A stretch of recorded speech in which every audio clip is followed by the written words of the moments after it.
welcome to Pensive Politics, Mr. Watson. I am, of course, your host, as ever, forever and eternally, as I always say, Christian Watson.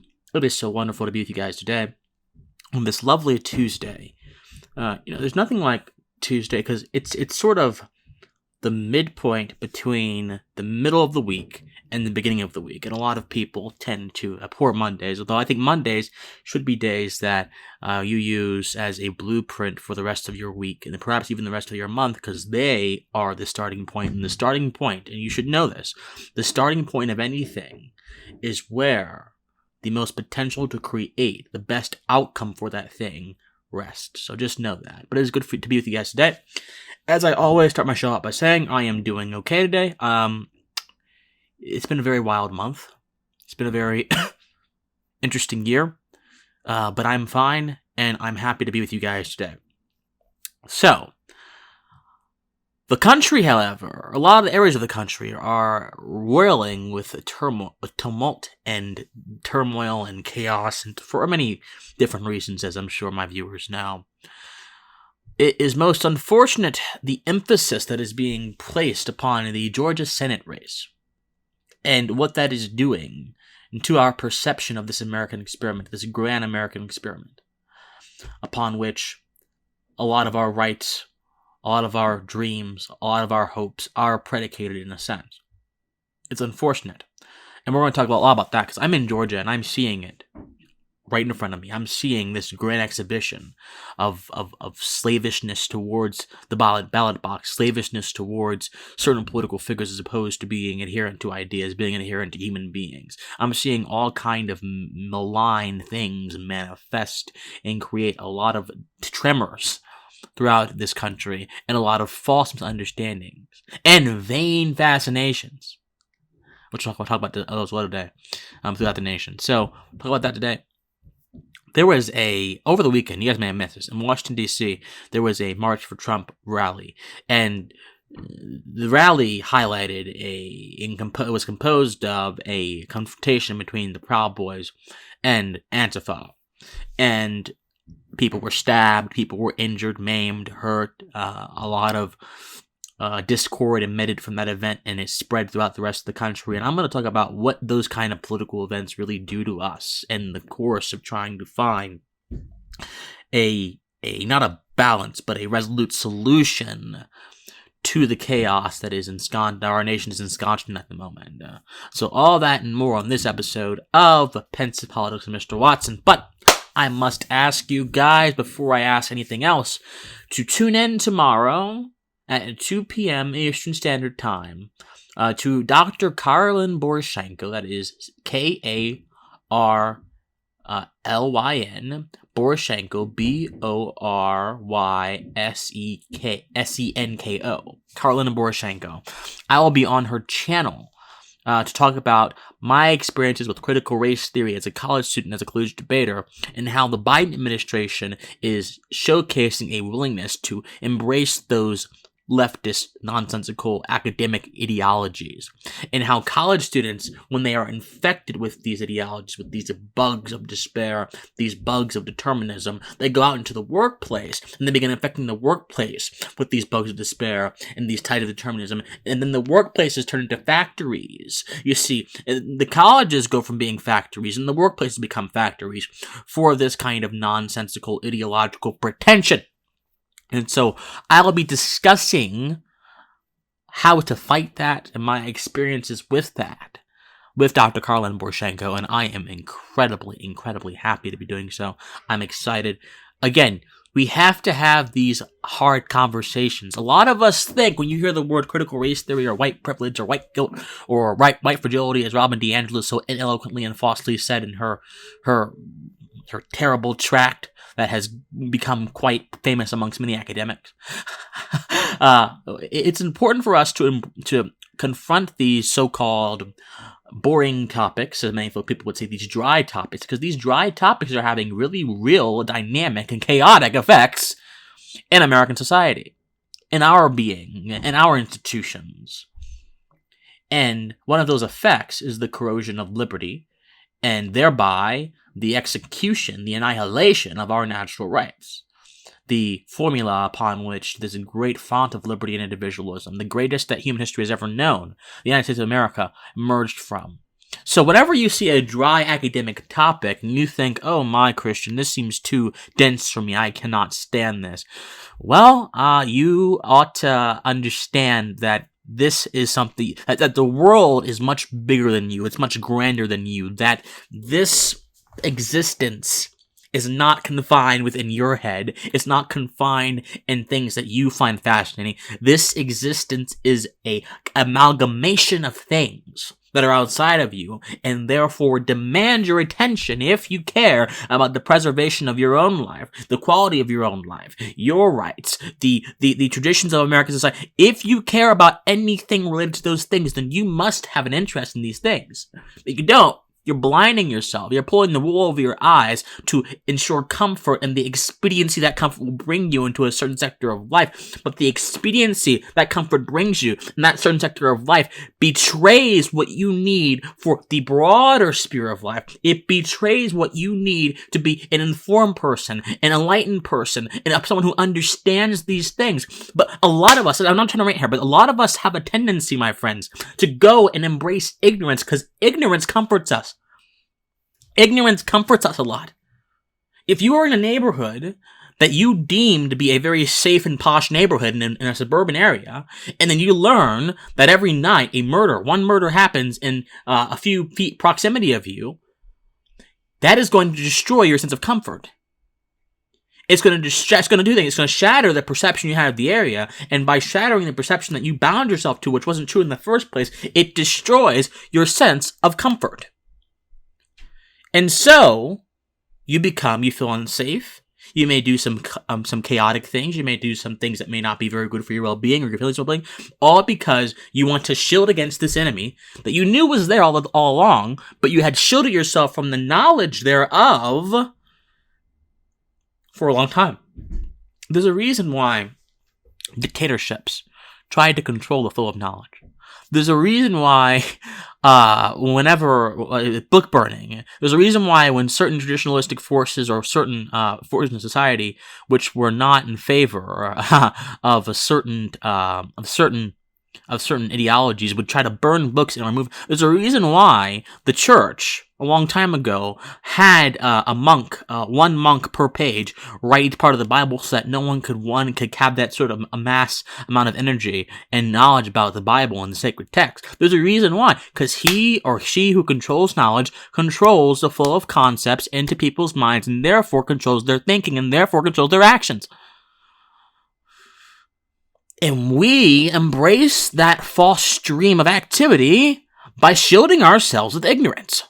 So stop shielding yourself with ignorance and understand that there are some very terrible academic theories out there which are threatening the existence of this country, which are threatening the existence of your rights, which are postulating a false idea of the human condition, a false ontological notion that you need to get up and fight if you're going to call yourself a patriot of any kind of sort. It's very simple. But that's not the mood for many people. For most folks, the mood is very simple. You give me the news, I will interpret the news through my ideological basis, or I will listen to someone who interprets the news for me through my ideological basis, my narrow basis, and if what you say or what they say or what I see goes against what I think, I will shut it off and I will retreat back to my covenant of ignorance. I will embrace the spirit of the allegory of the cave, stipulated in the Republic by Plato, and I will just stay there and I'll keep seeing shadows for the rest of my life. Well, if you want to break out of those shadows, I encourage you, please listen to my interview with Dr. Caroline Borshenko on Wednesday, 2 p.m. Eastern Standard Time on YouTube. It's going to be seismic. It's going to be dynamic. It's going to shatter manacles that are false. It's going to shatter force fields around the mind. It's going to do things that are essential to your understanding of this current political moment. All right. Oh dear. I go on tangents sometimes. I truly do. But it's okay. Because this is what Pensive Politics is about. I'm not going to be here like a robot trying to comfort you and coddle you into certain... I'm not going to be like a news announcer. Well, today, on this episode of the news, 5 cars were on a pileup on I-75. No. Well, the evil liberals or the evil conservatives are doing... No. You can go watch someone else if you want to hear that crap.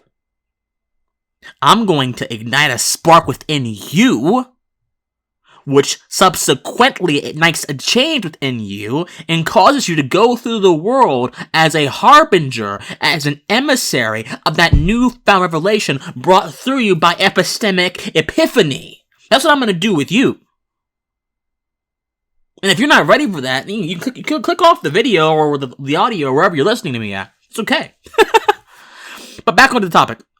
So, the Georgia Senate election is being unduly worshipped and given a lot of importance by a lot of people in the country.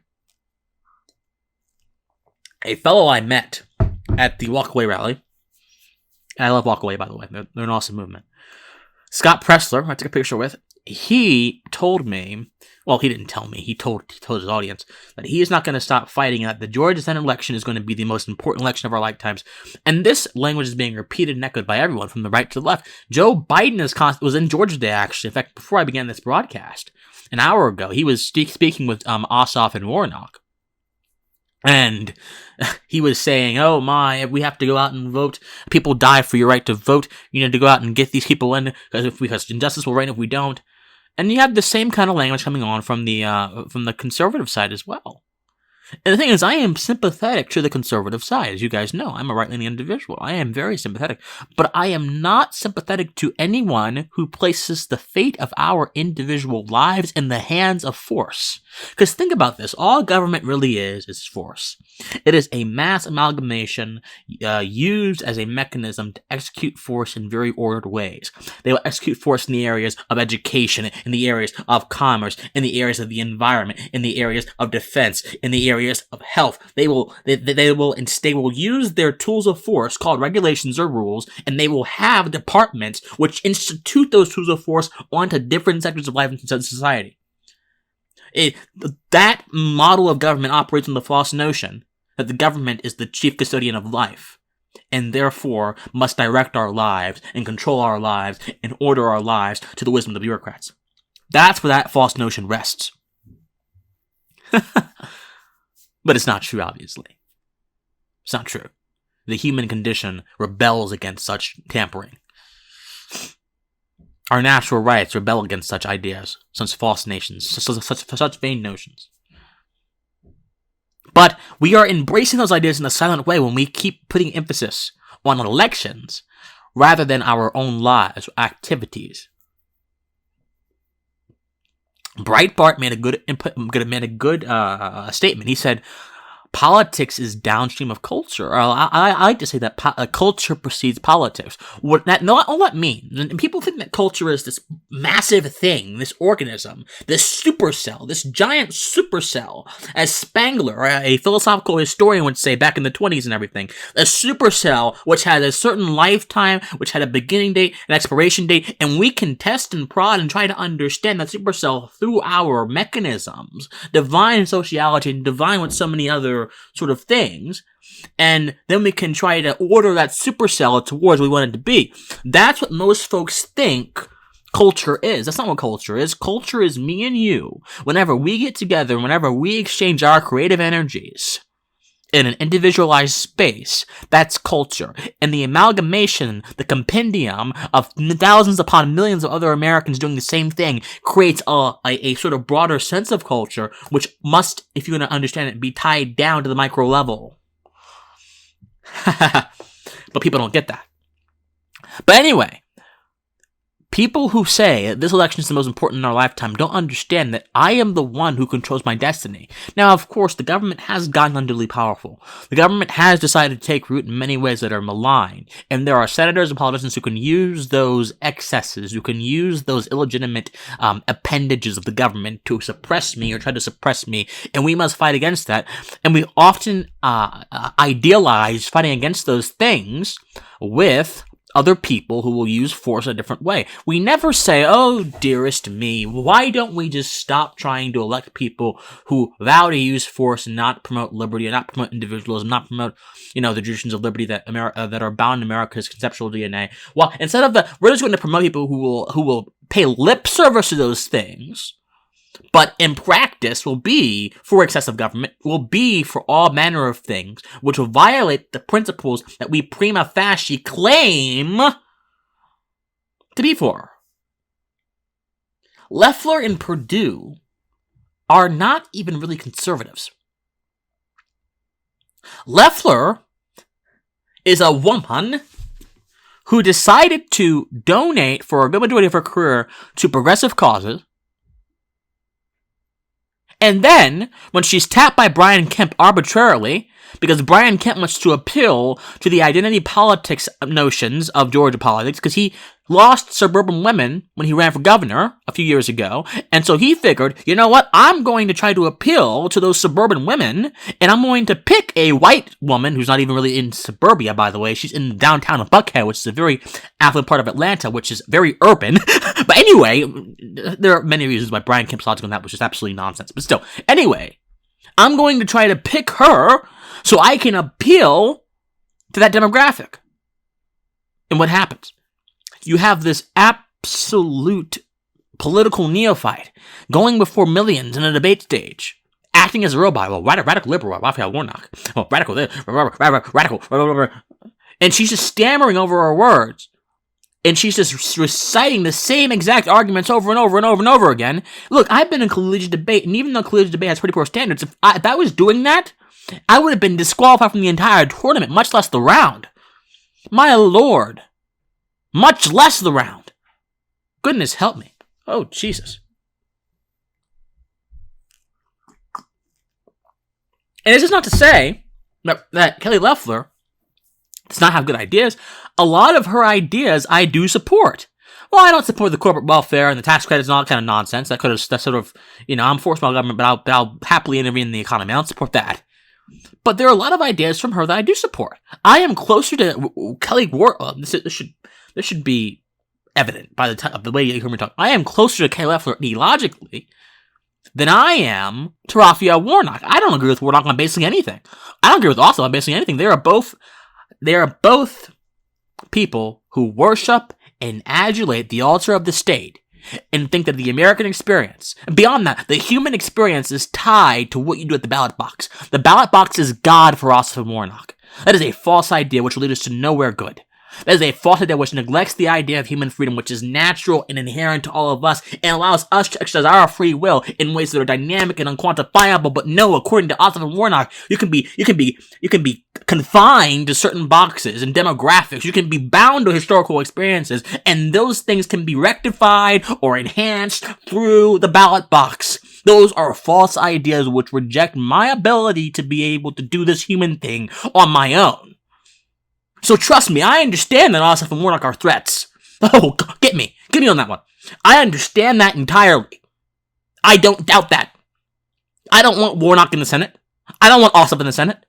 I don't want people who are going to sit there and hammer away at my free will to be in the levers of near the levers of power. I don't want that. But do I want people who pay lip service to conservative ideas, to ideas of small government, to preservation of traditions of liberty? Do I want those people to be in similar positions and to represent the cause, represent libertarianism and conservatism in vain ways? No, I don't. I don't. But we confine ourselves to false dichotomies, and we say, okay, Loeffler's bad, Perdue is bad, Osoff and Warnock are worse, therefore we're going to go and vote for Perdue and Loeffler. No! Bad is bad, for goodness sakes, people.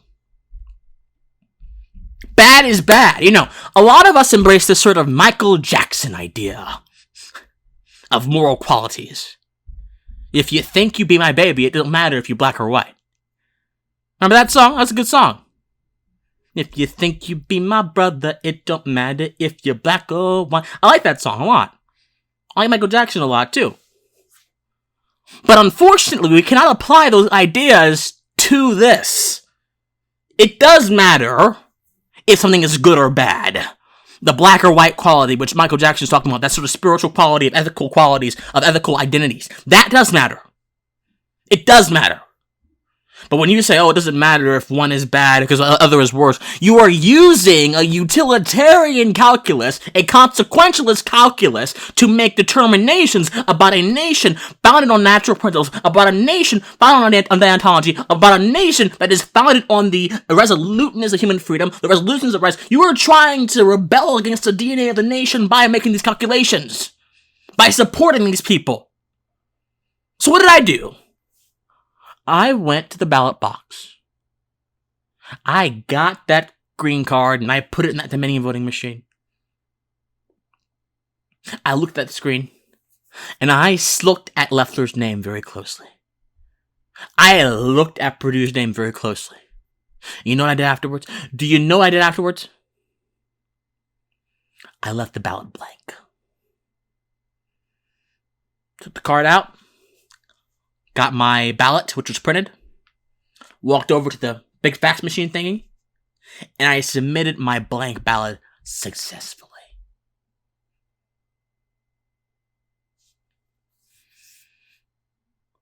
No one on the ballot in Georgia deserves my vote. Now, it is my hope that Osoff and Warnock do not ascend to power. That is my dearest hope. But if you think I'm going to sit there and claim to be a libertarian conservative, and claim to believe in the ideas of America, and claim to believe in the ideas that animate our individual freedom, and claim to believe in rights, and you're going to make me support two people who only give lip service to those ideas and don't really understand them, don't really care about them at all? Oh, to hell with that. No. I know it's not the popular thing to say. I know it's not the best thing to say. I know that I'm going to get blasted for it, but I don't care. The truth and my convictions matter more to me than expediency. But it's always this tribalistic notion that shields us and blinds us from ideas. Tribalism blinds us from ideas. It truly does.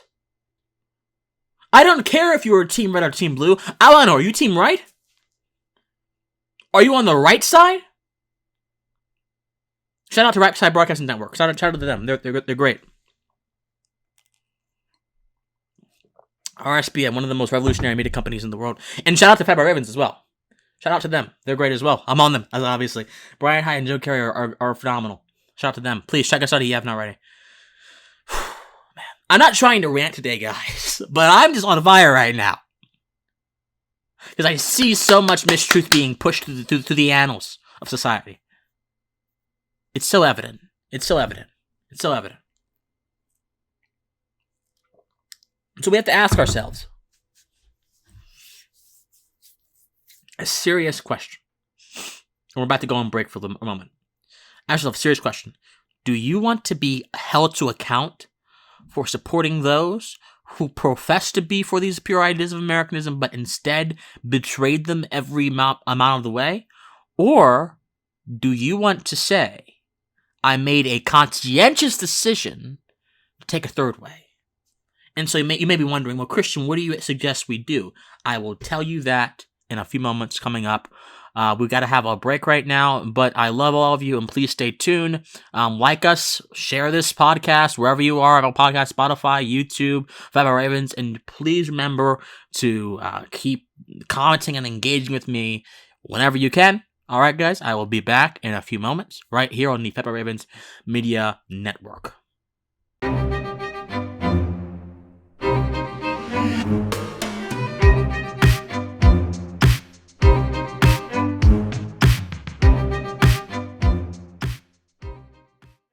All right, everyone, welcome back to Pensive Politics. Mr. Watson, your host, your lovely host here. Thank you guys for staying with us over the commercial break, or over the short break if you're on YouTube, little intro break. Thank you so much for staying with us.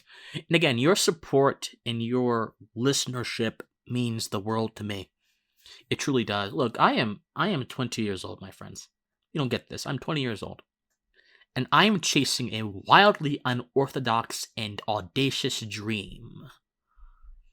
A dream conferred not by the evidence of things seen, not by a sort of positivistic empirical calculus, but a dream conferred upon me through my passions, which cohere directly with my skills, and which provide conjunctionally a necessity for me to get my voice into this political sphere and cause revolutions in the minds of men.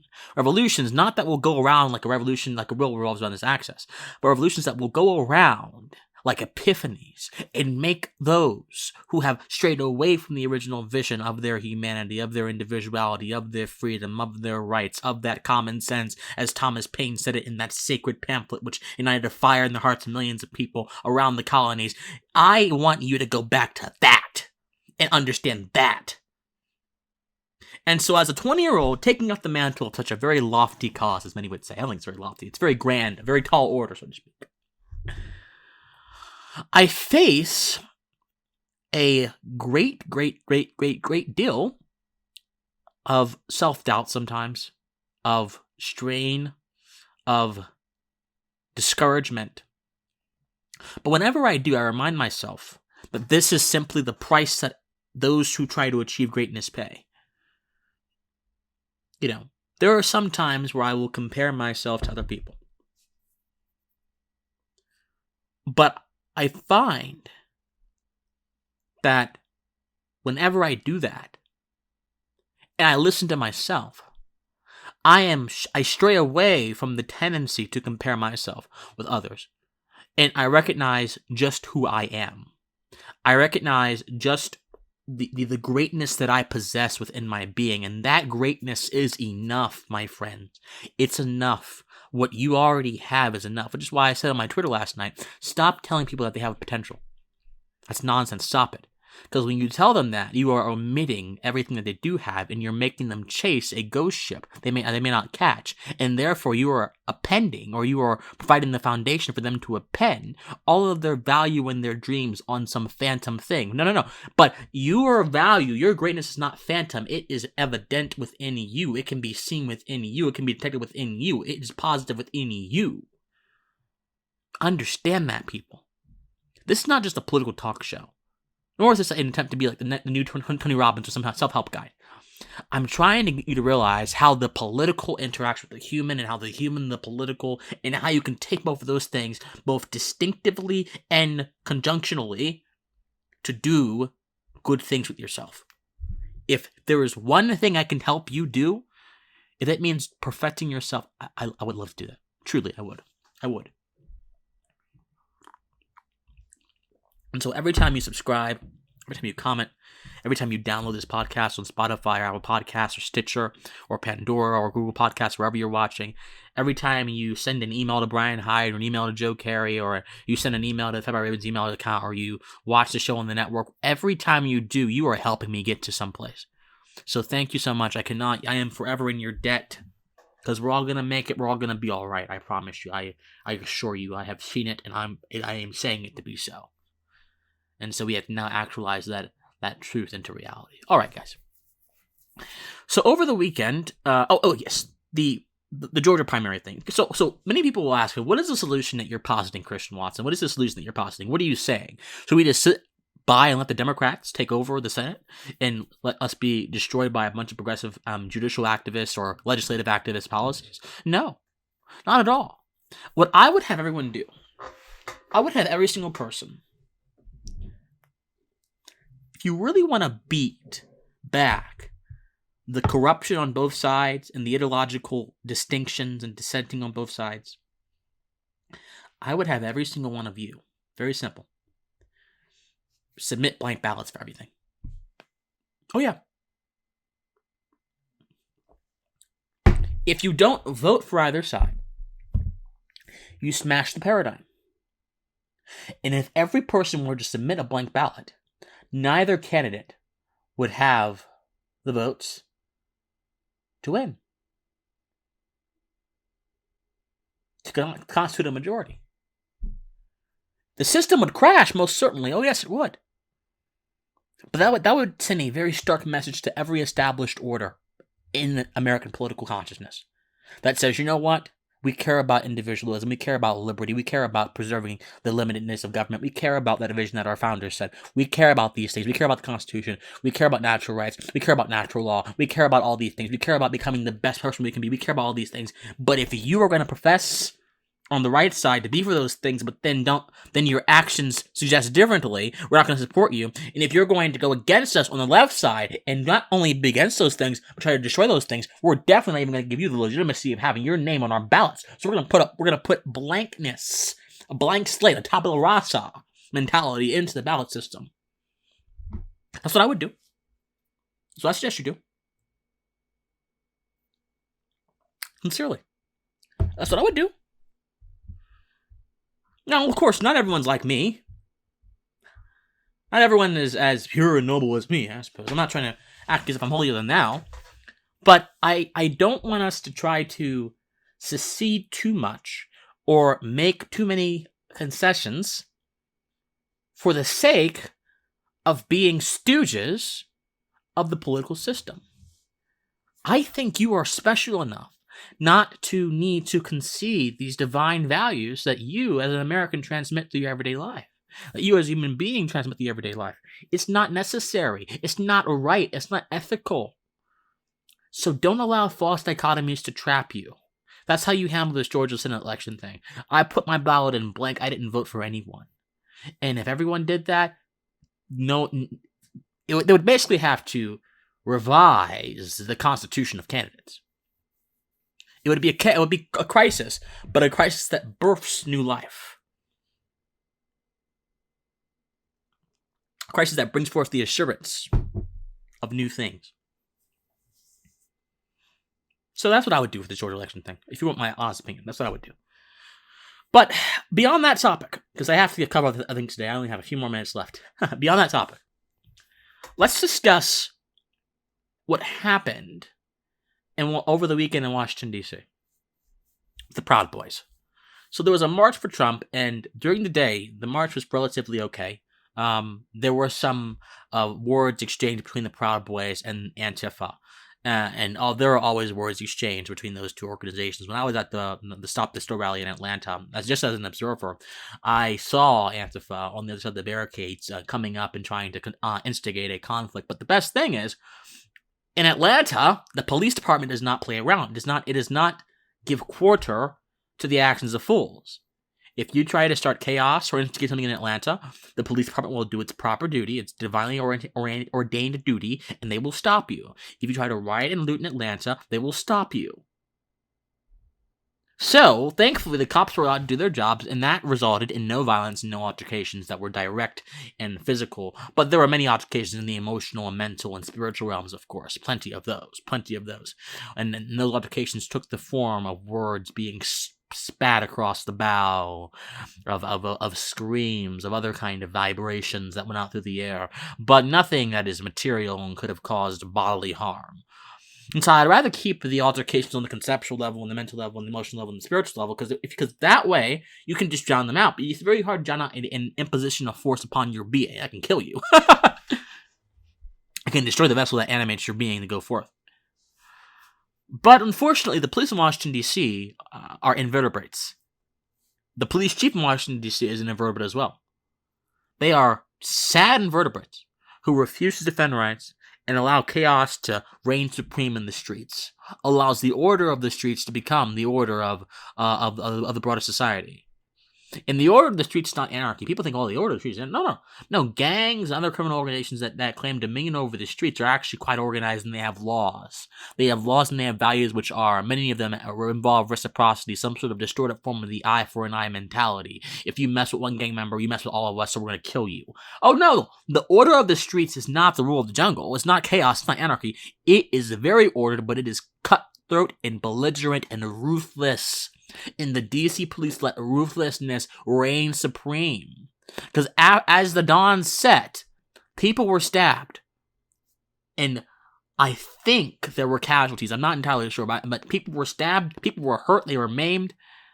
Chaos broke out. And the cops, where were they? They did nothing about it. And this is the problem with this thing. Look, police officers in this country are under a lot of strain, a lot of stress. I get it.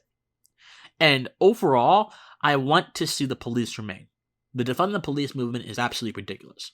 There should be an emphasis on police reform, and President Trump has thankfully endeavored in criminal justice reform. There should be an endeavor to ensure that civil asset forfeiture and other sort of obtrusive arms of the government are destroyed and are annihilated, not allowed to take place anymore. There should be measures to ensure that bad cops are held to account, sure. But when the cops are just doing their regular duties and they are not hurting anyone and they are simply protecting rights, I'm fine with them. They were not protecting rights on the weekend in D.C. The Proud Boys, but the cops are actually protecting. The Proud Boys had to protect people at that rally. Now, earlier, cops were surrounding Antifa and protecting them from the Proud Boys, because the Proud Boys were trying to attack the Antifa. And for those of you who do not know who the Proud Boys are, they started off as a satirical organization founded by Gavin McInnes, who was a comedian and a political commentator. He founded them a few years ago. He has since departed their ranks for many reasons. I'll tell you about that in a moment. And they started as a satirical organization to promote, the idea of male rights and to lambast the sort of cultural excesses of the militant academic left.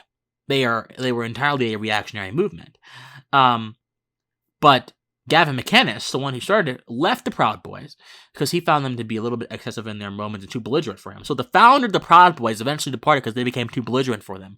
And they have been involved in several cultural conflicts throughout the duration of the past few years, whether it's in Berkeley against Antifa or whatever, whether it's in Atlanta at Stop the Steal rally. The Proud Boys are a ubiquitous force throughout American street politics, American street political theater.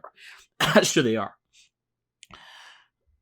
And so, I'm not a fan of the Proud Boys necessarily, just as I'm not a fan of any erratic or chaotic group that uses militants and belligerents to get its causes. I'm more of a fan of the Proud Boys than I am of Antifa, certainly. But it's about methodology is quite important. Methodology is integral to ensuring what you do has a positive effect or adheres to the best principles. And the methodology of instigation that is brought about through many political street organizations is not all that wise, in my opinion. I don't like it. I'm not a fan of it. Which is why this is where I do my combat at. This is a battle station. This podcast. So my voice is the missiles. My microphone is the silo, and this podcast is the battleship, the battle station. And I'm launching missiles right now through the silos that go out of the warship, which is this podcast, towards pretension, towards collectivism, towards nationalism, towards all these false ideas, towards leftism, towards racially based thinking, towards victimology and victimhood, as preached by the left, towards racial pedagogy, towards these things. I am launching missiles right now off my tongue through this warship of this podcast against these things. That's how I fight. That's how the most profound victories for moral righteousness and ethical greatness have been achieved in America, through the tongue, through the written word. Street theater does nothing. Protesting is fine. I don't mind protest. Protest if you want to. I'm fine with that. It's good, fine. But understand that the effectiveness of that kind of political involvement is largely vain and vacuous. We fight through the media. We fight through this medium right here. We fight through our words, through our writings.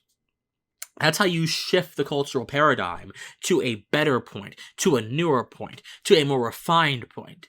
You don't do that by going out in the streets and yelling Antifa sucks or Proud Boy sucks or we're going to go destroy you. That's not how you do that. But hats off to the Proud Boys for protecting people. I like that. But the Proud Boys need to revise how they go about doing things. Seriously. Antifa is just largely a bunch of radical people. And radical's not a bad thing, but when radicalism escalates to violence, it can become a bad thing. They're a bunch of left-wing mercenaries who are laboring under false assumptions about the world, and who inflict those false assumptions about the world onto us with the bludgeons of chaos, the bludgeons of intimidation, like literal bludgeons too, and clad in black block masks and boots and jackboots and all kind of other things which are symbolic and emblematic of military insignia. We don't like Antifa. But there have been calls to declare them a terrorist organization and therefore arrest anyone who associates with them. Look, if Antifa is gathering in a place and they aren't doing anything violent, I'm fine. That's fine. I don't like them still, but that's fine. The problem is, most of the time, Antifa is doing things that are violent. So you don't need a terrorism declaration to handle that. All you need is the cops to be able to do their jobs. To arrest people for intimidation or for all kind of other things. There are a litany of charges that cops could wield against Antifa radicals, Antifa terrorists, if they wanted to, if they were allowed to, if these mayors and these chief of police were not incapacitating and clipping their abilities to act effectively. But unfortunately, appeasement is a strategy that is undertaken by a lot of politicians in America towards these left-wing ideologues. Appeasement is a strategy. Stop appeasing these people and do something.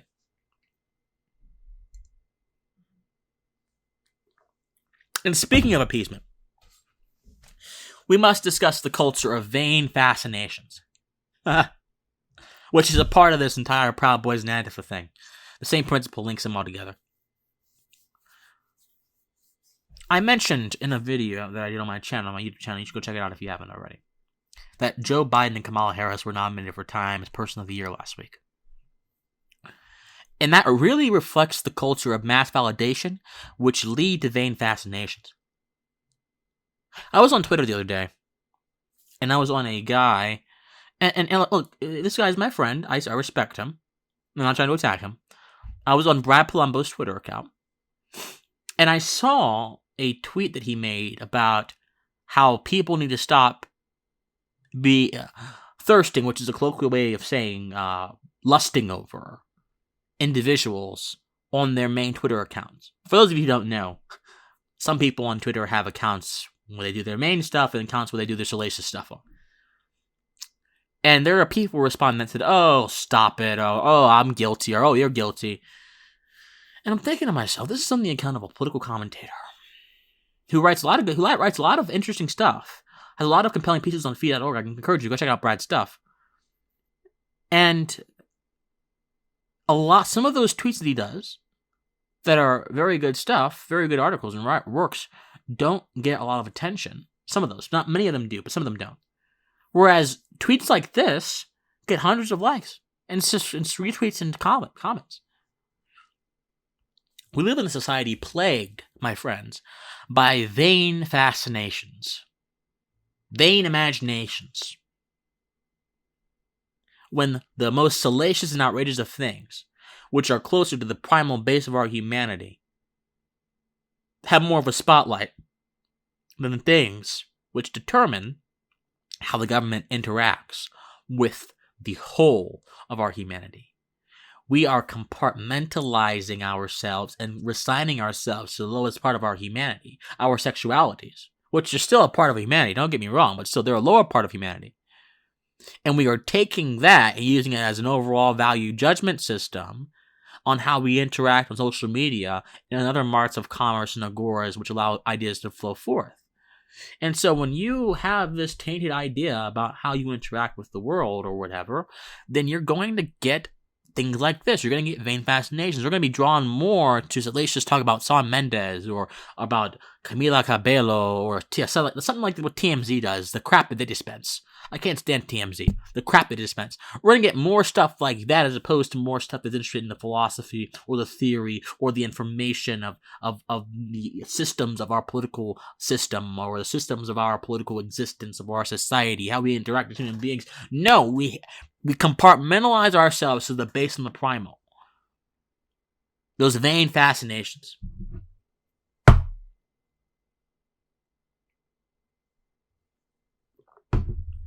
Vain fascinations.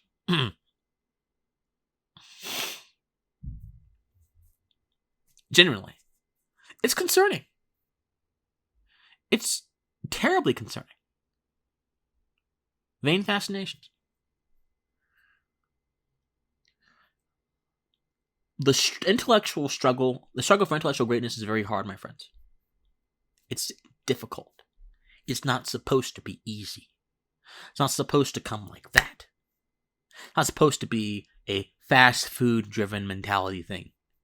It's hard. It's difficult. But a lot of us, especially a lot of our young folks, don't want to take that struggle into account. What they want to do oh, forget this politics thing. I'll show a vain fascination in politics. I will go on and I'll say something about politics, but I'll only interact with it in a very basic way. But I'll interact with the base of my humanity, my sexuality, in a much more profound way. Man. Selling yourself short.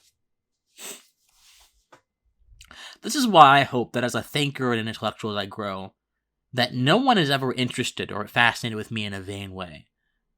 Although that's probably not even possible, but still. Don't be fascinated with my clothes or my appearance or even how I talk. Be drawn to the ideas that I dispense.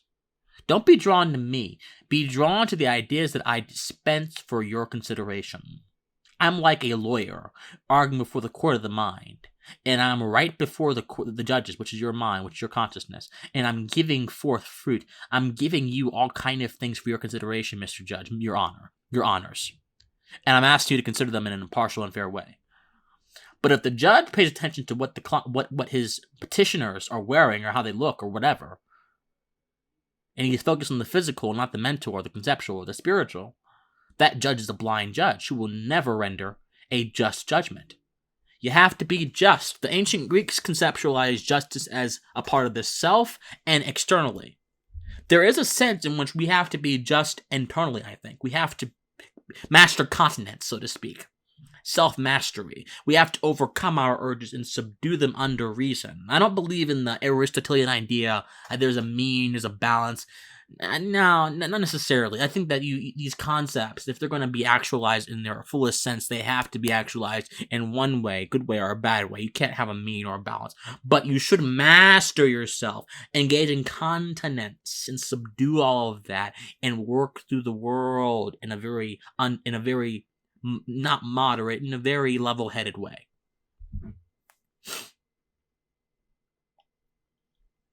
That's what I say. So that's what I say. I could be wrong, of course, but I think that's what you have to do. So please stop staying on the surface. Go beyond the surface, my friends. Go beyond the surface. You are greater than you give yourself credit for if you stay on the surface. And if you deny yourself that internal justice, if you deny yourself that false understanding, if you blind yourself with sunglasses to lie of the truth, then all you'll get is ignorance. End this culture of vain fascinations, and you'll be better for it, I promise you. This society will be better for it. Our understanding will be better for it. The ancient texts say, cast on every high thing and wicked imagination. Well, engage in that kind of action and cast down these imaginations. Leave them at the ground. And nothing will all be better for it. Alright, guys. We're coming in our last minute here. Again, thank you so much for listening to me. Seriously, I appreciate it. I know it can be hard sometimes, but thank you so much for listening to me. If you can, please, I want you to subscribe on YouTube. Christian Washington is my channel name. Apple Podcasts or Spotify, type in Pensive Politics. Again, Apple Podcasts or Spotify, type in Pensive Politics, or Google Podcasts or Stitcher or Pandora or Pepper Ravens Media Network, wherever you are, please type in Pensive Politics. I need you to do that. Give me a subscribe on YouTube, comment on my YouTube channel, comment on this video, comment on my other things. It is so good to be with you guys. Please, I'm trying to cause something good to happen in this world. Something brilliant. And I know that you have the ability, you have the power to do that. And help me do that. We're going to get this message out there. This message is dynamite, my friends. And it will, I promise you, it will be heard. It will be talked about. It will get its televisation, so to speak, as the old days would say. All right, my friends, it's good to be with you today. And as always, I ask you, I beseech you, I implore you, I importune you and implore you to please, forever and eternally, stay pensive. I love all you guys. See you later. Bye.